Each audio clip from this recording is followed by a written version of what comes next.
Alright, we are recording for the fifth and final part of Chapter 5 of Princess Bride, because remember, it's like 110 pages long. So I had to break it up. And I gave the title for this one of Humperdink, for this section of it. Alright, so where did we start? I want to check this a little bit. I know what the first note is, but was there much before it? We actually got a few asides from, okay. Okay. It is, in fact, that close. So, we get a few asides from Morgenstern, and also one long one from Goldman, who also, he really continued with the gimmick of Morgenstern being a real person and all that. Really did. Anyhow, so it starts up with them, Buttercup and Wesley, having fallen to the bottom of the ravine. And Wesley basically aware that there's the fire swamp. That's where we gotta go. Crap. Because he knows he would struggle to get up on his own. Trying to bring her up the ravine as well, it's not happening. Not gonna happen. So, yeah. It then gets into the whole, okay, well, why do we not have the reconciliation between them, their reunion? Because you'd think that would be a significant moment. And it's Morgenstern saying, nah, I don't want to include it. Not just Goldman. So it's like even Morgenstern is abridging his own stuff. It is actually a little funny because Morgenstern is saying that his wife is angry with him for cutting it out. And then we get an aside from Goldman explaining that actually Morgenstern had a lot of references to his wife, which was a way for him to talk himself up by saying that his wife thinks so highly of him and blah, blah, blah. But that, and I'm just trying to remember, was it Goldman saying it or was it Morgenstern? Okay, yeah, no, it is Morgenstern's response for why we do not have the scene of reconciliation between them. My reply to her, Morgenstern's theoretical wife, is simply this. Each of God's beings from the lowliest on up is entitled to at least a few moments of genuine privacy. Yes, fair enough. What actually was spoken while moving enough to those involved at the actual time flattens like toothpaste when transferred to paper for later reading. My dove, my only bliss, etc. Then nothing of importance in an expository way was related, because every time Buttercup began, tell me about yourself, he cut her off. But then does go on to say that, in all fairness, he did weep. Her eyes did not remain precisely dry. There was more than one embrace. Both parties admitted that without any qualifications whatsoever. They were more than a little glad to see each other. And within a quarter an hour they were arguing.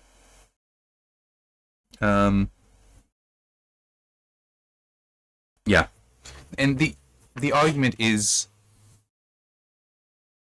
Crap, how exactly did it go? It started off on some... I mean, it basically was bickering that just grew into an argument.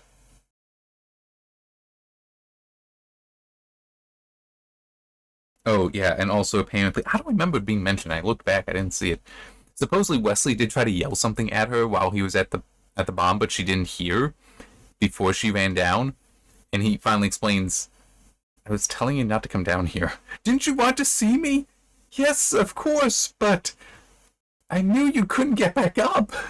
It's like, I knew this would be stuck down here. But, so, well, more than two things, probably. I will still try to keep this video short. I'll probably fail, but I'll try. I don't care for Goldman slipping to have Morgenstern providing his own commentary and abridgment on what he's been writing. That just seems like you're pushing this gimmick further than you should. But I do grant that the idea of everyone is entitled to a few moments of genuine privacy, and what actually was spoken while moving enough to those involved at the time flattens like toothpaste. I understand both those. I'm good with that. But at the same time, I disagree with point 2, because you can write it. You should be able to write such a reunion so that you don't have that issue. That you can keep it like my dove, my only Bliss, but it's like my dove. That would be like, a pet name kind of thing, which is odd because they've not seen each other for 3 years, and prior to that, such a name was never used by either of them. And it's like, I get how that would be of significance to them, not to others. But it's still okay, so avoid that stuff. You should still be able to write a reunion moment here that works. And if there is stuff that you want to just fall under the genuine privacy, it's like, okay, I think there's still a way to manage that. And it's also the whole, it's a book. You are able to, and to a certain degree, you are responsible to detail every aspect of what is going on. Now, don't get me wrong. I completely agree that, if this were wedding night kind of thing, you know what's going to happen. You can skip that. I got no issue with that. That, yes, genuine privacy, that's theirs.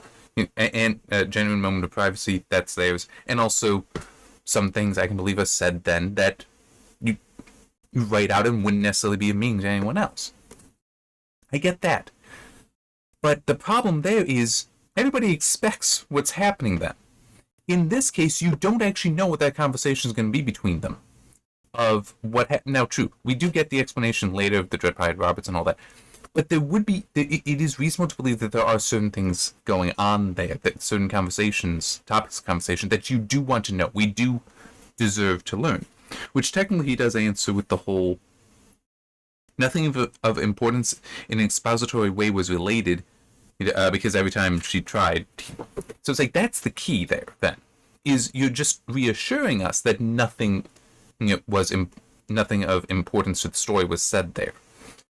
But then it's also, your explanation of this is so long-winded that it's kind of irritating, and it kind of stokes my own concern that maybe there is something there that you are cutting out. I get it, but I don't necessarily like it. And by the way, I should also mention, in fairness, well, I don't know if it's fairness or me bragging. The way because I got a reunion well, not like this, because they weren't lovers. They were just friends. But, and it was, I think, 2 years, not 3 years, but anyway. In the Children Many Gifts, I do have that, and actually how I handle it, I kind of like, because it's accurate for the characters involved. Where they realize, well, it's mainly, he didn't know she was going to be there. She didn't know he was alive, kind of thing. Stuff happens. They learn that stuff happens. They come back and now they can talk. And he actually even says to her, "I'll bet you have some questions about this." And she's like, "Actually, no. I'm not even thinking about that. I got other questions that I want to ask." And he's actually relieved by that, because he's like, "I don't have the answers to you, so I'm actually really glad that those questions can wait." And I feel like that, as I said, for that situation, that made perfect sense. And also, the last time that those two spoke, it made, like, this being how the relationship picks back up actually makes sense. It does. Well, technically before, she smacked him in the head because of, the whole, he did disappear. He did fake his own death. So she is upset with him. But after that, it's like, nah, I don't even have the questions to ask you at the moment. And he's relieved, ask them later. Other questions to ask right then, so they go with that. And I feel like, in a way, that's almost what you could have done here, where,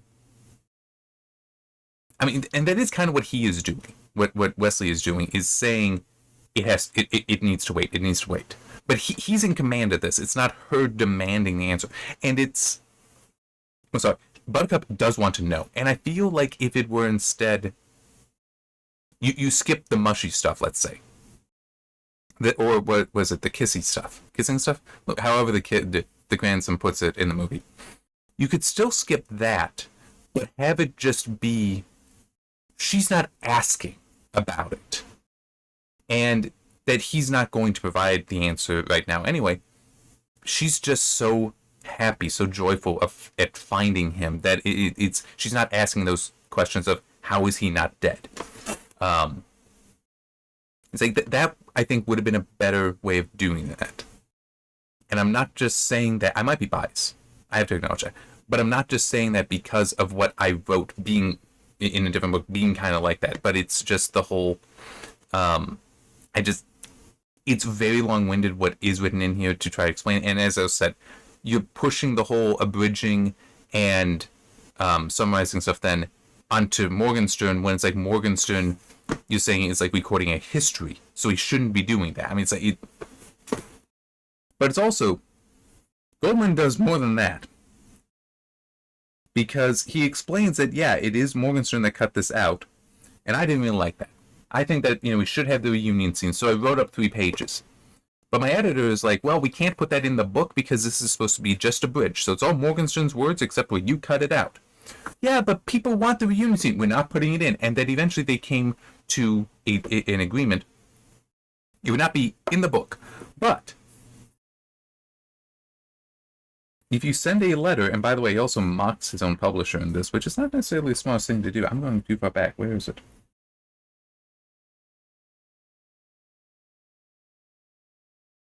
Yeah.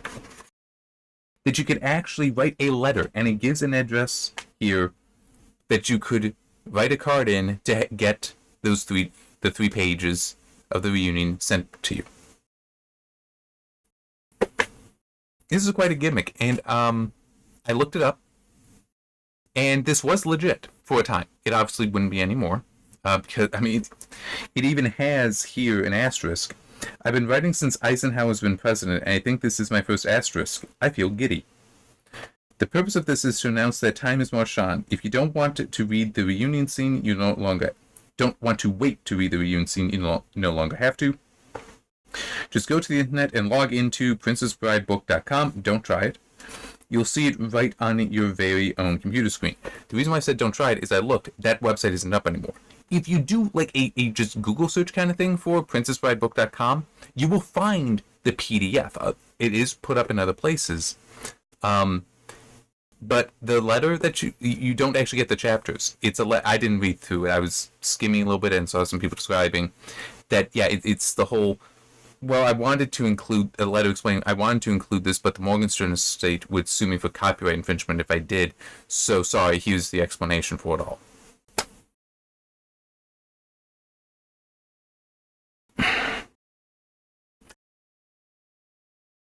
I get you're doing this gimmick for the story. I get that. But this is pushing it, okay? It really is. Plus, technically, that isn't necessarily copyright infringement. It's because it would fall into fan fiction, and because it's not being actually sold. In fact, it even says you're just writing it in, and the publisher's taking on the cost. Your only cost is the request for it. So it's like technically that wouldn't be considered, well, at least by modern standards, not back then. But in any case. I do not care for this gimmick. I really don't. At this point, I feel something like that. If I were trying to go with a gimmick like this, no, I would have the other pages written. And it's like if you can, and I'd make it so you could get to them. I would do that. In fact, that would actually be possible. Now that I think about it, you could, in theory, make an ebook that has a link within it to a page that's not... Oh, crap. What would it be? I'm not sure if it would be the manifest, but basically a page that is not normally accessible, except by that link. In theory, you could do that. I'm curious now how you would do that. Obviously, you couldn't do it in print, because the pages would have to be printed there. There's an old Choose Your Own Adventure story about finding Utopia, and we have it somewhere. It should still be in the house. But one... Utopia was literally a 2-page thing, a drawing there. But if you go... I looked through the entirety of the book. There is never a time when it says, if you decide A, go to this page. If you decide B, go to this page. Never was there one that brought you there. Which, I mean, it's kind of a neat gimmick. there. But I mean, that at least makes sense. I mean, the whole Choose Your Own Adventure books are themselves a gimmick, but at least that's a very straightforward gimmick. This is less straightforward, and it just that's just getting silly. And as I said, I don't much care for it. To this degree, to be clear.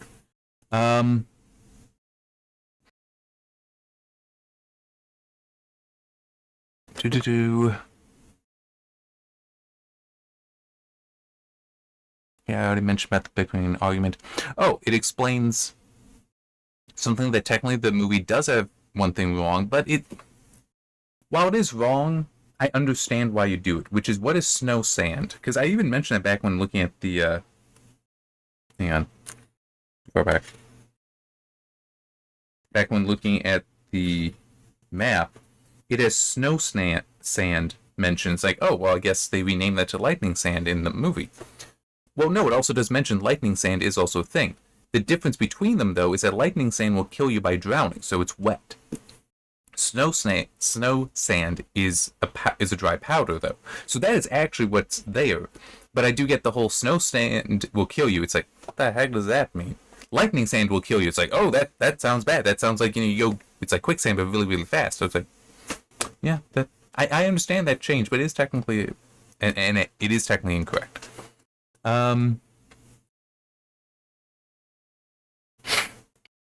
It does mention that while going through the fire swamp, they both get used to both the odor, but also the fires popping.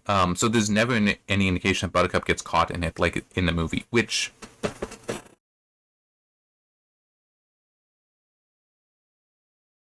Yeah, no, it makes sense for the movie and the book to be different in that way. In the movie, it gives a sense of urgency to the fire.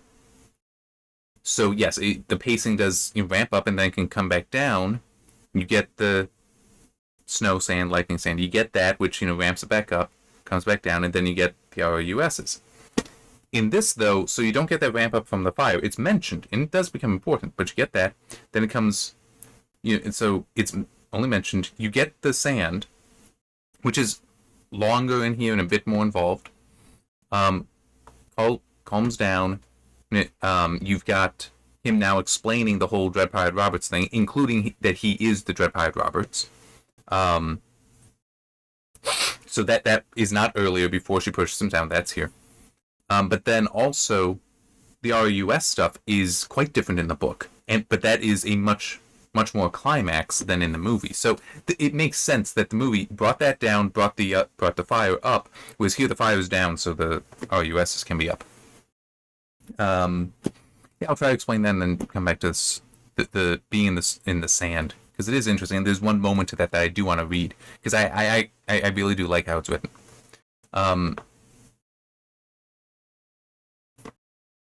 So I just realized I have a computer doing something over here, and I just realized I need to make a change, or it will break.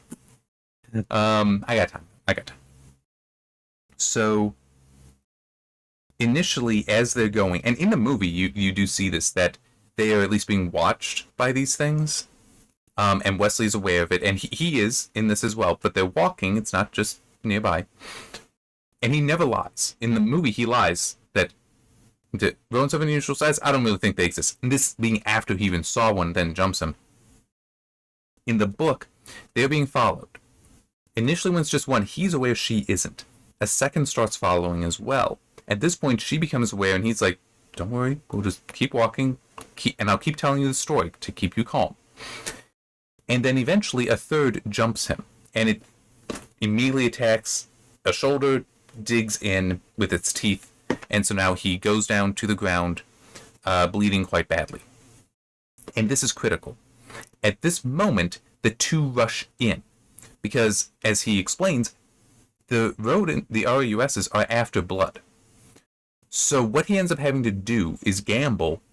He rolls over, and it's unclear if he's like bringing the one RUS with him, which, by the way, is not as big as what's in the movie. In this, it's described that they're only 80 pounds. But in any case, he rolls over. He starts himself on fire because he's hoping that the fire, the heat of it, will get them to stay away from him. He then has a long knife that he throws into the heart of the one that had attacked him, It now goes down dead. The other two jump it to start eating it because of that blood. He then takes his sword and kills both of them. He's then down on the ground, packing as much mud as he can onto his bleeding shoulder, and yells at Buttercup to stop moving, but to start making bandages. And this is when he then explains about the blood. So it is a lot more involved than in the movie. And I think that that's why they wouldn't have done it, because it would more effects, but also having him more significantly wounded, at least as far as the blood is concerned, would be harder to do in the in that movie. I mean, just it would require more time and more budget, and it's like, yeah, if we do it this way, and then you just see that he bled a lot when he's in the pit of despair in the movie. In this, it is the zoo of death. Like doing it that way, that makes perfect sense, because then it's like, yeah, you're just mopping up blood that's already caked down there, versus showing it spurting out. But anyway, does all that. They keep going. I don't remember if he has to finish telling his story at this point or not, but they get towards the exit. But I want to talk about the snow sand, which is not the easiest to say, at least for me. So it does give her credit that she doesn't necessarily know what it looked like, but still she wasn't really thinking and fell in.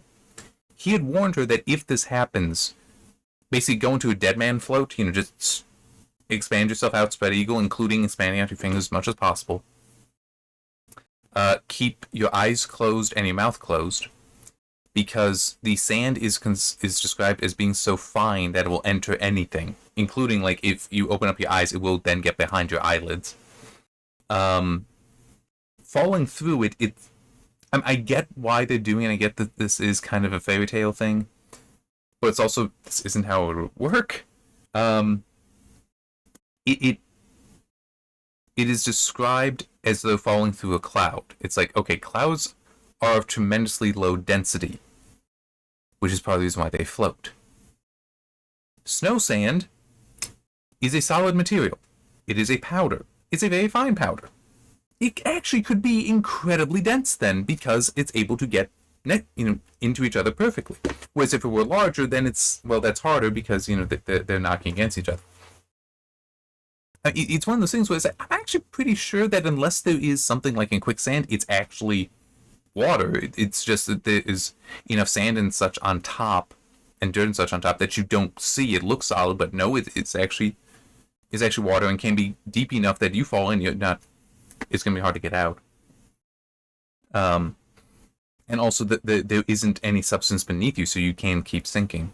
That's why you basically just need to lean back and float like you're swimming, because it is mostly water. This is no description of anything to allow you to displace the sand. That's the key thing, is that it should be so dense and no other medium there that how can you possibly displace it such as you could fall through? So that annoys me, because it couldn't possibly be like a cloud. But she does fall down. He actually was preparing a rope vine for himself to tie between them, so that way as it gets dark they can't lose each other. But now it's like, oh, okay, tie it to a tree, jump in after her. And this is actually, well, yeah, I wrote it in here. Where did I write?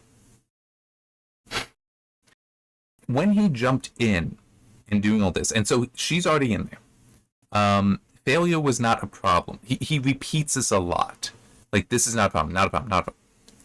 Failure is not a problem. He says it a lot. And it's one of those things that I think I mentioned previously. I hate repeating phrases and such. It is one of those things that is contrary to my writing style. And I think generally, like, even repeating a single word to nearby is dangerous, because it seems lazy. However, there are certainly times when, no, that's exactly what you need to do, because you're trying to emphasize the point. That's why you repeat, and also why you don't want to repeat, because you don't want to emphasize something that shouldn't be emphasized. So I want to bring this up. The whole failure was not a problem, because it is emphasizing his thinking on this, including that he's probably lying to himself. That he's saying this to keep himself calm, because he knows if he starts freaking out, there's no way he will be able to save her. So it's like, failure is not a problem. He's just going to, that no matter what, he's going to rescue her. that nothing else but that is going to happen. There's also an element of it doesn't really matter because he will simply die in the attempt to rescue her anyway. So it's like, well, they'd just be dead together. So, whatever. And he really does have to convince himself of this because the rope was too short. So he actually has to let go of the rope to dive down a little bit further to find her, then swim back up, essentially, with her, grab the rope, and then continue up. But it is described that the density, essentially, is so low that you would only get a few good kicks going up that would actually work before you start sinking down again. But it does manage it. But I do like how much it has the failures on because he's trying to convince himself of that. Not so much the reader, but maybe somewhat that, but just he has to do that in order to achieve this.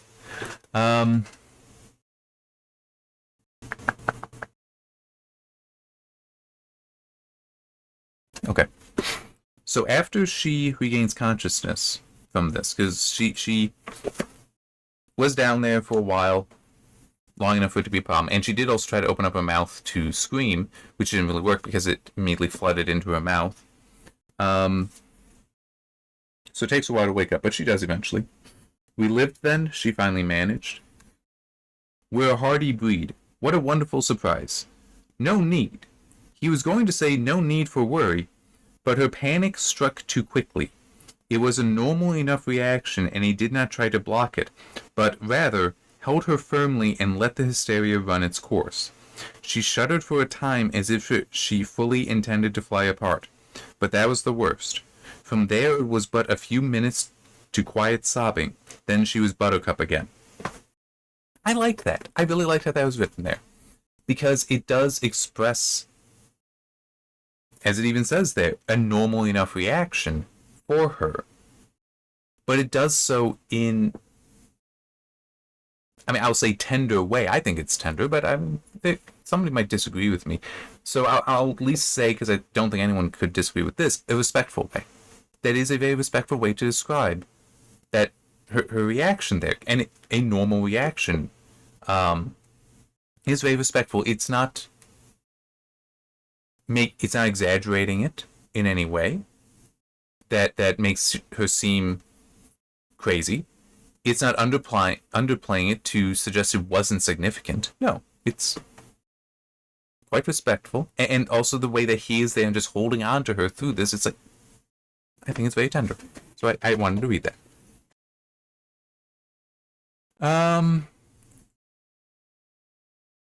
Then we get him actually explaining about the whole thing with the Dread Pirate Roberts, which he doesn't really want to tell her. And I wonder how much of that is just he's embarrassed. Because, it's like, technically, yeah, I am the Dread Pirate Roberts, so I've been going around killing a bunch of people. And, like, this doesn't get brought up. That technically, it's like, he can't take prisoners. Some of it is, largely it is what's in the movie. There are some differences. So, for example, one is, like, in the movie, it is the please. The please is what caught my mind. But there's also the whole description of her as part of the reason why Roberts didn't kill him. But there's also, he made an offer of being his valet and slave for 5 years. And so, and also told the Dread Pirate Roberts, or who we thought was the Dread Pirate Roberts, that, and don't worry, at any point you are free to execute me, and if you do, the words on my tongue shall be of your fairness. The words on my lips shall be of your fairness. Where it's like, alright, Wesley, I'll likely kill you in the morning. But then there's more to it here. It's not just the, like, everyday saying that. It's also, Wesley is an industrious person and very intelligent, so he starts, in order to help pass the time and get his mind off what would happen in the tomorrow morning, he goes around the ship, learning things. He goes and talks to the cook. And it's kind of funny how I put it. I don't know. Alright. Overnight, what could you learn in that time? Roberts was asking. That no one had ever explained to your cook the difference between table salt and cayenne pepper. things have been a bit fiery this trip. Um, so he helps with that. He also, when looking at the hold, realizes that if you stack the boxes this way, you'll get more room out of it. And indeed, there was more room. So this again, Roberts sees a value to him, a practical value to him, and so it's like, all right, I'll kill you in the morning. And this then continued, where he is learning things because he is so industrious, as was demonstrated when he was at the farm, and also what his goal was in America. But also the whole training himself to only need 4 hours of sleep a day. So for those 20 hours, he would just spend it working there, earning his keep, more or less, or at least proving himself worthy of it. And then, it's very much like what's in the movie. The whole them becoming friends, and Roberts taking him on some of the raids to see if he liked it or not, which he did. And it's like we're just glossing over the whole, this requires him killing people, including people who would be technically considered innocent. Yeah, just glossing over that. So doing all that, and then the first time when it's like, all right, Wesley, you lead it. And they find a Spanish galleon treasure ship gonna take the. It's like, and the Spanish captain asks, "Who is this?" Wesley. Who? All right, boys, just open fire. And it's after this that Roberts then brings him into, and the Spanish ship gets away. Roberts brings him into the room, locks the door, and it's like, once they're private, it's like, yeah, that's exactly what happened 15 years ago. when the original Dread Pirate Roberts, because my name's Ryan,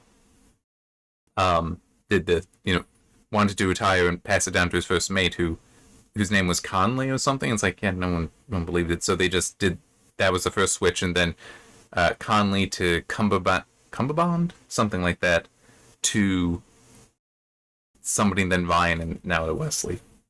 And he also pointed out the whole, look, I mean, you wanted to raise enough money to be able to bring your love from the old country to America, right? Yeah.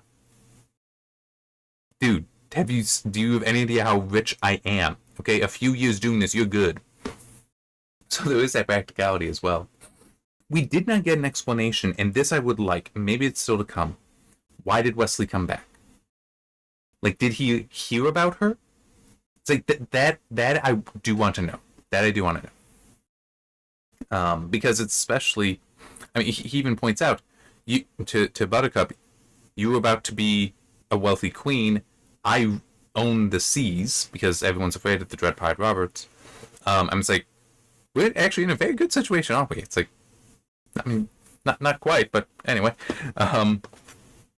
Yeah, so there are some unanswered questions there that I would like answered. We'll find out if that ever happens. So then they actually get to the edge of, and I do want to check on something here, the edge of the fire swamp. Okay. And they can see the Revenge out in the bay, past it. And though still within the fire swamp, he sees this and does describe that he sinks to his knees, because he's had quite a day. In fact, no, let me see if I can find what he actually says.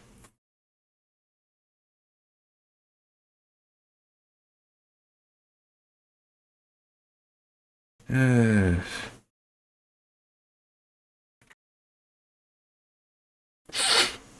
is it?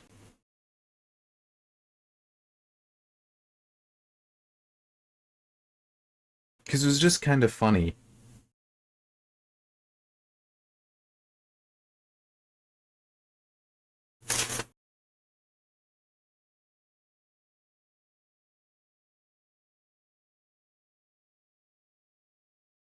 It must be ahead of this.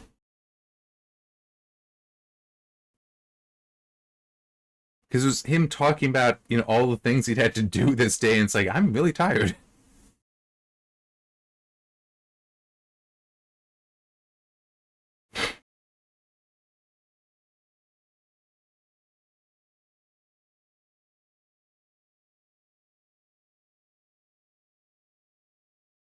I don't know if I'm going to be able to find it, but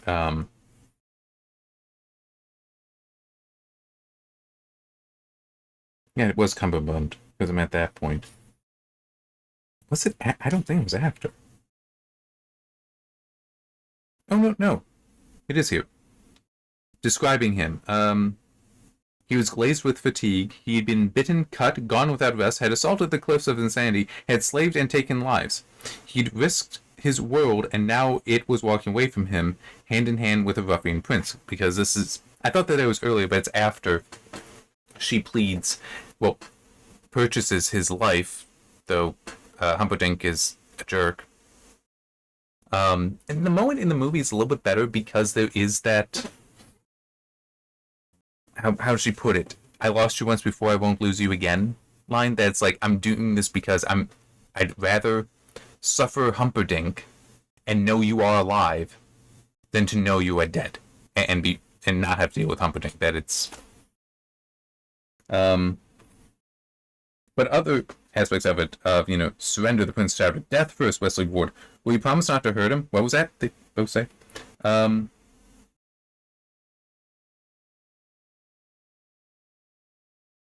But basically, if everything goes back to what it was 24 hours ago, will you let him live? I swear in the grave of my soon-to-be-dead father and the soul of my already dead mother, that I shall not hurt this man, and if I do, may I never hunt again though I live 1,000 years. So very much what's in the movie. But then he does say to Rugen, when we are out of sight, take that man in black and put him in the 5th level of the Zoo of Death, which is the one he reserved for whatever creature he may encounter that would be his equal. Count nodded. For a moment I believed you when you swore. I spoke truth. I never lie. I said I would not hurt him, but I never for a moment said he would not suffer pain. You will do the actual tormenting. I will only spectate. And even when she is like, he belongs to revenge, the revenge. So will you essentially it is clearly implied, will you return him to the revenge? And he's just like, must I swear again? No need. Because everyone knew that he was the most forthright man in Florence. Florence. Than any Florence. Whatever. Florin. There we go. And with this she leaves. But before that, but Wesley does question her. The truth is that you would rather live with your prince than die with your love? I would rather live than die, I admit it. We were talking of love, madam. There was a long pause, then Buttercup said it. I can live without love, which technically she has been for 3 years. So it's like, I give her that credit. But I wish that there were something there to make it clearer that, she's thinking, this is a situation where you're going to die if you try to get us out of this. I'd rather do this, let you get free, so that hopefully you can come and get me out of this situation. And not a just straight up, nah, she's accepting Humperdink. Which is what it seems more like here. Well, accepting him. It's like I said, I think the movie handles it a bit better. That it is more I'd rather you be alive out there than dead here. Which that is fair. That is fair. That's fair. One thing also that occurred to me though with that is that technically means then when Humperdink goes into the pit of despair, because I'm pretty sure it is just like into the Zoo of Death. I'm pretty sure it is like in the movie where, because I had skimmed forward and saw it, I needed to figure out where I'd interrupt, where it split chapter 6 in 2 because it's also a long chapter. When he is the one that uses the machine to suck out the life and cause him pain, cause him to suffer, because isn't that... That I shall not hurt this man, he clearly does, though, later. So that is a breaking of his oath, which... It will be interesting to see more of what is around that, because oath breaking can be very, very severe. But I don't know how much that is present here. But that's one thing that I've seen mentioned concerning a lot of the Lord of the Rings and such, that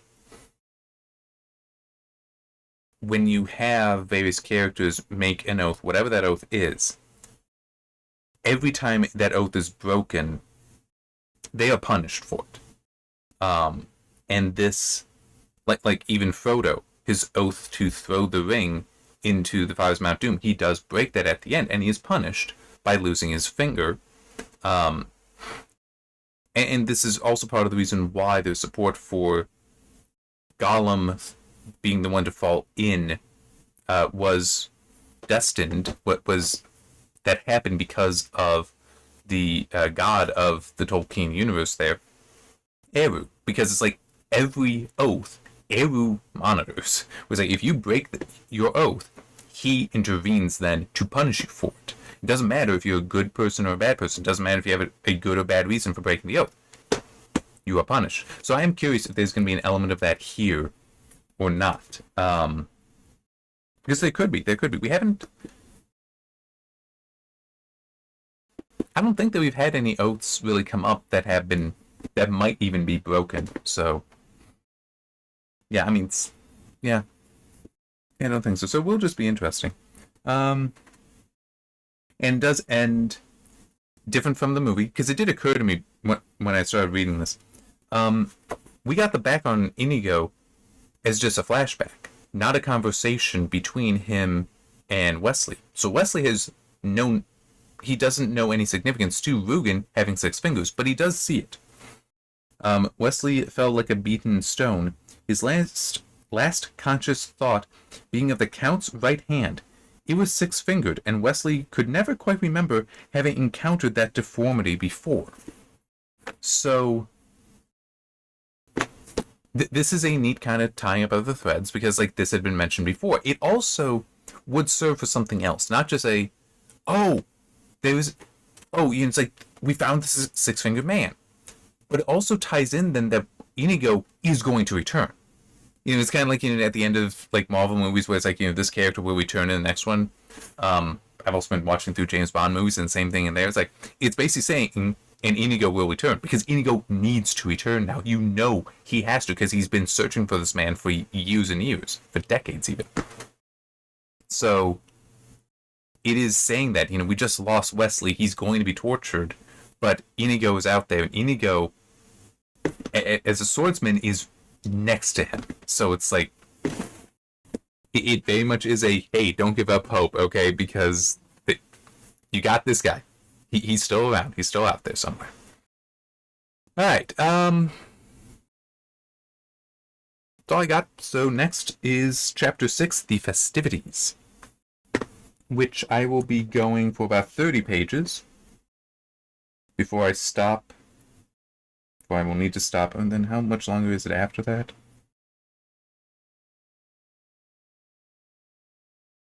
I'm looking in part for my own curiosity.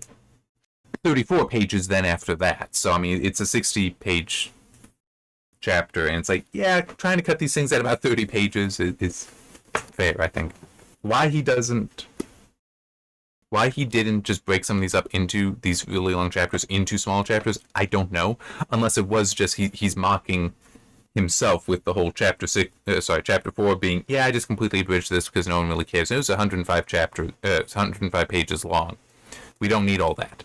And then it's like, yeah, the next one is 110 pages. Which I get, trim size and margin, font size, that all changed it, but it still is. He went from, I removed what was the single longest chapter in the Morgenstern, because it's boring, no one really cares. But now I'm going to follow it up with the longest chapter in this, and it still is huge. I mean,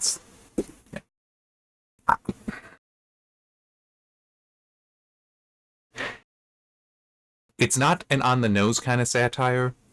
It's a beating somebody over the head with it, and I don't quite care for that. I mean, it's one thing if it's very pointed, so it has a point to it. This seems more like, I'm just going to do it, and yeah. Alright, hey, this is a relatively short video compared to some of the others. See you next time.